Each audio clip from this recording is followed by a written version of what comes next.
Labor's budget was meant to help first home buyers. It was meant to reduce investors, but so far, the biggest beneficiary of the budget isn't the first home buyer. It isn't the investor. It isn't the renter. It's the upgrader. It's the family who needs to move, who wants to move, and can afford to move. But right now, they're sitting still. They're frozen by fear. The budget was massively pro-home ownership. It clearly rewards putting your wealth into your home because it grows tax-free. It punishes buying investment property. It unintentionally discourages downsizing. And the big one, I believe it will push an enormous amount of wealth from the older generations to the younger ones much earlier. Parents and grandparents moving money from super, shares, properties, businesses, and now unattractive tax structures to the kids and grandkids. Helping kids buy and renovate their forever home, manage their mortgages, and maximise their supers. Every one of the budget changes, we believe, ultimately will drive more of Australians' wealth into the same asset, the family home. But yet the market hasn't understood that at all. The headlines are scaring every buyer. They are forcing some sellers who are struggling under higher rates to meet the market. It has given the market highly nervous buyers with highly motivated sellers. But when you zoom out to the longer term, policy tailwinds all point to the family home. That's what you call ideal buying conditions in my view. A buyer's market is when it feels most scary to buy. I'm Chris Bates, a mortgage broker. 14 years into this journey, we settle hundreds of loans a year at Alcove. And the upgrader, well, this is the client we have arguably the most experience helping. Personally, I love helping families every day understand and clearly think through this decision.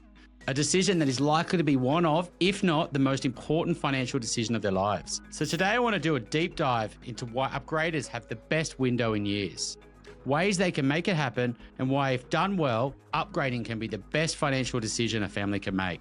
Let's go. Every upgrader I speak to is stuck at similar crossroads. They know they need to move, the kids are getting older, and the house is getting tighter. There's nowhere to work from home. They love the neighbourhood, but the home just does not work anymore. They have often known this since the day they bought it. And every time they get close, something stops them. They've watched their friends who stretched in 2021 walk into real financial stress. They get spooked to where interest rates are going or what the media is telling them. So every year since, they've decided to wait. And every year since 2022, they are glad they did. And to be fair, they also know that luck has been on their side. The challenge is, at some point, that luck will end. And the risk for many families is that the problem doesn't go away. They end up stuck in a property too small, regretting why they didn't move. What we have seen many times is when families decide enough is enough, they move under pressure because they can't make the home work any longer, or the market is moving. Usually it's a hotter market that's got its confidence back with a tight time frame, limited options, and the only way to buy is to compromise. Most upgraders often don't realise they're dodging bullets on borrowed time because Australia's structural pressures on the family home haven't gone away. They just get worse every year. Compounding population growth, younger families needing home, older Australians wanting to stay in them, a rental system that's just not built for families, growing total wealth and inequality, urbanisation in just a few capital cities, and within those cities, land and zoning constraints, a construction industry knowing barely any projects are profitable or sellable. Family homes are always getting scarcer. Each year, they are harder to find and buy. Each year, the number of families that want them only grows. So if you know you need to move and you keep kicking that can down the road, I ask you, is the bigger risk buying today and prices falling a bit further after you buy? Or is the bigger risk not buying and missing the ability to buy a home that you would love in the future? Everyone wants to talk about last month's price data, but to be fair, it doesn't matter much. What matters is what houses in particular have done over the last 10 to 15 years. Every city has over that period more than doubled. If we looked at just Sydney, if you go back over the years, there were some very scary periods. 2011, 2018-19, 2020-23. 2018 was terrifying. And every one of them was in hindsight either a good and sometimes a great time to buy a family home. Market cycles, while every time is different, they are also not. Fearful markets get tight. Owners of quality assets decide to do nothing. House listings dry up. Homeowners don't sell, but they also don't buy. The market freezes up. But at some point it breaks. Perhaps rates get cut. Positive news sentiment shifts. Governments throw in some support. Lending gets relaxed. And when it does, bang, the market bounces back fast. The families who bought at peak fear did the best. The ones who waited for clarity are now chasing the rabbit. Often what they could have bought now may be 10%, 15% more. It's now a way more competitive market. It's usually a time with very few quality listings, an urgency that just was not there before. Upgraders in this market often end up with a compromised asset. They're forced to meet the market as if they don't buy now, it may mean not buying at all. To be clear right now, there is a downside risk, I believe, in the cities that have run hardest recently. Perth, Brisbane, Adelaide, the cooling market is only beginning to be understood and opportunities will begin to present themselves. But in Sydney, Melbourne, Canberra, Hobart, the top end has softened dramatically more than the middle. And the upgrader window, I believe it's been the best since 2018. Further price falls are likely and possible over spring. But as things get worse, the government is likely to step in. Perhaps winding back tax policy for shares and businesses. Maybe lending gets relaxed, schemes get expanded, mortgage holders get support. To be frank, there's a natural flaw to prices. When buying looks great, when upgraders can't ignore the opportunity. And while we know that the market will turn, we just don't know when. At that point, you want to already own a quality asset rather than scramble with everyone else to find one. That matters far more than the price you pay and where the prices dip further from here. The choice for most upgraders: sell in a scared market, accept that your current home will likely sell for less than you want, but buy a property that has often dropped by more. Or wait for a better price, for clarity, for the RBA to say they will cut. Hope your future home doesn't go up and your current home doesn't go down. But hope is not a strategy. Markets don't care what we want. Not upgrading now is fine if your next home has many different paths and different locations. If you have time, many school options and choice of suburbs. If you wait 12 months and the market turns, your current home might sell for more, but the property you want, well, you can be flexible. But for many upgraders, that is not an option. They really want to be in a certain suburb, a school zone around friends and family. That's what they are risking. If it becomes a hotter market with more competition, you may have to compromise for a poorer property at a higher price and sometimes in a suburb you don't want to be. The maths can be confronting. If, say, your current home is worth roughly $1 million today and the one you want is $2 million, the gap is $1 million. A 5% rise on both and your house goes to $1,050,000 and the next home 2.1. The gap widens. If the home you want, though, grows by 10% because the top end bounces back faster, the gap is now $1.15 million. If you overpay by 5% to buy, which is common in fast-moving markets, the next home might cost you 2.3 and the gap is 1.25 million. That's an extra $250,000 on the same deal today. However, let's say you do this transaction in a true buyer's market, which is rarely available. Your home sells for $950,000. The bottom end is holding up stronger, but the home you want, because there's no buyers, is only 1.8 million. That gap is only 850,000. That's a $400,000 better outcome than if you had to buy in a seller's market in a hot market. The gap can grow fast, and for many upgraders, they cannot afford to chase it. More likely, they will have to compromise to meet it. There's a third option people rarely talk about, and that's don't upgrade, rent instead. Renting is sometimes a strategy that can work if you've got a short runway. Kids are already well into high school, 3 to 5 years until they may leave home. You already have a home you love. It doesn't suit you now, but it will once the kids leave. In that case, renting a bigger place near the school is often better than upgrading and then having to downsize later. But if there's a 10-year runway, kids in primary school and university years likely to be at home, renting is a rough ride. Fewer bigger homes for rent. New ones becoming available almost non-existent. Leases at best case 12 months. Investors constantly deciding to sell. School zones tied to your address. Every year your rents go up, a good chance you'll have to move, and no idea what will be available. Finally, the fourth option, which is stay and renovate. We'll cover that in another videos, because for a lot of families, that will be the right answer. Labor's budget did 5 things that structurally favour the upgrader. Number 1, it doubled down on the tax-free growth of your family home.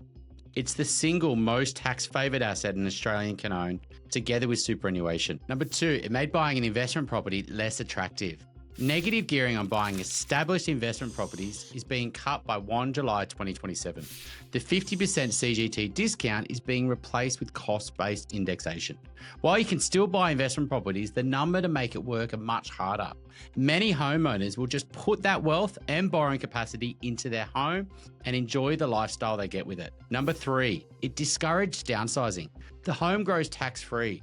Other investments are now all taxed more. It is exempt from the pension asset test. Older Australians and their kids, to be fair, will just say stay in the home for as long as you can. Quality family homes that the next generation want get more frozen up. Even when the market turns to better prices, the downsizers won't sell. Number 4, it pushed wealthy families to help their kids earlier. Superannuation has been under attack for years. The wealthy cannot pile everything outside of their home into super anymore. They won't want to leave it in trust. They now have to pay more CGT on their investments. So many of them will just give it to the kids. Help them buy a family home now. Help them with their mortgages. Help them renovate their properties. Number 5, it drives a flight to quality assets such as the home. If you add the budget to global uncertainty, wealthy families don't want speculative assets. They want things that they can trust. And nothing is more trusted, tax-favoured and scarce than a quality family home. Right now, I believe the market has not figured this out, but it will. I do need to add another layer here, as it's not as simple as it may sound. Not all upgraders can make it happen. The ones we see buying have a growing income, a business that's performing with higher borrowing capacity to make the jump. Lending is tighter than it has ever been. It is often not a cash problem, but a borrowing capacity one. So if that's you, work is going well, upgrading is something you should consider. Because a lot of families are worried about work in the coming years and the companies they are working within. Redundancies are real. Pay rises are often on hold and bonuses are unlikely. So for upgraders, buying in this market, you have much more limited competition. But if you're not in that position and you're concerned about work, waiting is often the only option. Even when upgraders know they should, most don't move. Because upgrading is one of the most complex transactions in property. You're doing 2 deals at once. You're selling and buying at the same time. And both can go really well or both can backfire badly. A 5% surprise on the sale plus a 5% overpay on the purchase can make a huge difference. On a $1 million sale and a $2 million buy, that's $50,000 lost and $100,000 overpaid. $150,000 swing on the gap. For a family with $600,000 of wealth, that's a quarter of everything they own. Get it right instead, and it swings $50,000 the other way. The difference we find is in preparation, expertise, and timing. That's why so many families never move. They can afford it, but they just don't have the confidence to get the transaction done. We've guided hundreds of families through this. Buy first, sell first, bridging through the big banks, bridging through specialist lenders, simultaneous settlements. The families who commit to the process do this well. The ones who wing it often upgrade twice or go from one frying pan to another. So there are 3 clear paths. Option 1, sell first. Sell first means you list your home, you sell it, and then you buy the next one. The benefit is certainty. You know your sale price, you've locked it in, and you know exactly what you've got to spend. Ideally, you negotiate a long settlement, 90, 120 days, sometimes 6 months, which gives you time to buy. But sometimes the best buyer wants your property on a 30 or 6-week settlement. You have to take it because competition in buyers drives prices, particularly in markets like now. This option suits when you own a compromised property and you're not sure whether you can sell it or get the price you want. If you can't get the price you want, you don't sell it. You can often save on styling because you're living there. And if you do sell, the real risk is how long will it take you to buy? Because sometimes that's about the price, but often forever homes are hard to find. Nothing makes it more emotional than waiting, missing out, and watching your options reduce week to week. It's very easy to panic and overpay for something you don't really want. The upside is clarity. You know exactly what you can afford, what you can borrow, and sometimes you don't need to rent. Sometimes you can get the sale and the purchase to settle on the same day, so there's only one move. Selling first works if you're really not sure what your current home will sell for and whether you can sell it at all. In this market, you must be realistic about whether that's achievable right now. Option 2, buy first and sell second. The benefit can be huge. You have no rush. You have a home. You're in the market, but you must find a seller that can give you a long settlement. Ideally 90 to 120 days, sometimes 180 depending on the time of year. Some sellers can't. Sometimes you lose the home you really want. If you do buy, you have to put your property on the market almost immediately. It works best when your current home is generally desirable, sellable condition, and you can confidently know its rough sale price. In this market, finding the next home, to be fair, is the hard part. So solving that first often makes everything easier, but you must have a good asset today. Otherwise, you are often risking too much. Clients often ask about keeping their old home as an investment and buying a new one. Perhaps for some this is possible, but for most, highly unlikely due to the difficulty to borrow. Bridging is the third option, a short-term loan that lets you buy before you sold. It gives you time to find the right home, to buy on the terms that the seller wants. It reduces your pressure to sell fast. It allows you to sell to the best buyer. Bridging should not be feared, but considered. Bridging in today's climate suits families with a very large amount of equity in their current home, those who currently own and want to buy a quality asset, those on higher incomes where borrowing capacity is not a problem. Banks are conservative in this space. They put a conservative sale price on your current home. They stress test your borrowing on a much higher end debt. Those two things, together with the cost to hold both mortgages, often means for most, it just won't work. In 2026, bridging options through the big banks are hard, and while there are private lending options, it is often not possible. But you must find out if you can, because if it is possible, it will give you more options. There's a growing shift most upgraders don't think about. Most upgraders think that the kids will leave home. But when the kids are no longer kids, they often want to stay. Around 46% of 20 to 24-year-olds still live with their parents. So the home you're buying often doesn't need to fit 2 parents and 2 teenage kids. It needs to fit 4 adults for years longer than you expected. 3 bedrooms, ideally an office and 2 living zones so teenagers aren't stuck in their rooms. It's why we see the bank of mum and dad is funding upgrades and renovations now, not just first homes. A gift today helps the kids with their kids. They would rather the money help them now instead of the kids moving away. One of the hardest things for upgraders to often get their heads around is the transaction costs. They have often just paid them in the last 5 to 10 years for their first home. They are big, they are painful, and they're extremely costly if you buy the wrong home. On a $2 million upgrade in New South Wales, stamp duty is $95, legal's $5, agents $25, and moving $10,000. All in, that's around $140,000, about 7% of the purchase price.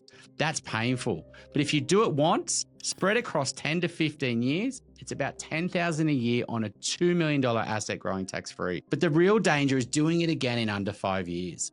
Because if you do, you then have to pay it all over again. The decision that matters the most is whether the home you buy will last, you love it, and you will live in it long term.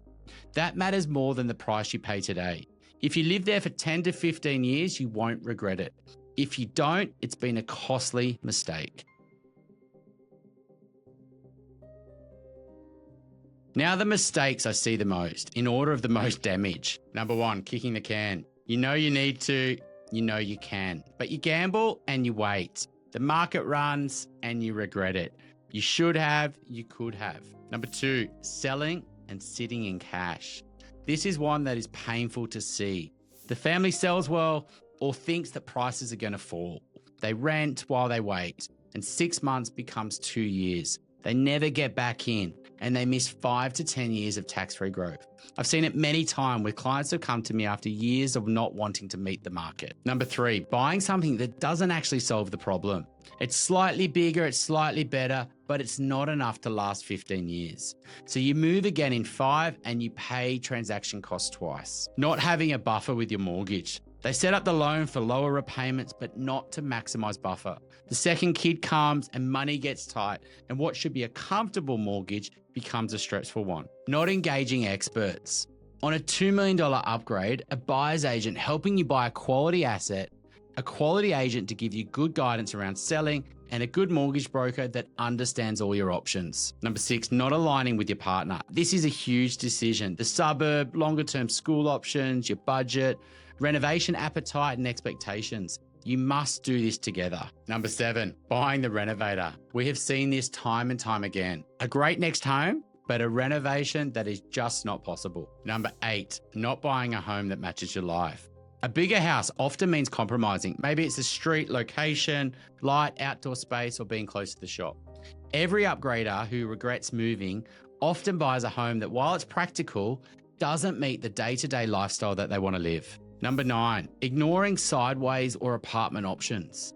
A family-suitable apartment or a townhouse with space, privacy, and a garden is a real upgrade too, and they're scarce. Moving to a cheaper suburb at the same price can sometimes mean a better property without a bigger mortgage and a better lifestyle. Number 10, falling for the fear. The most expensive thing in property is buying when everyone's buying or refusing to when everyone's scared.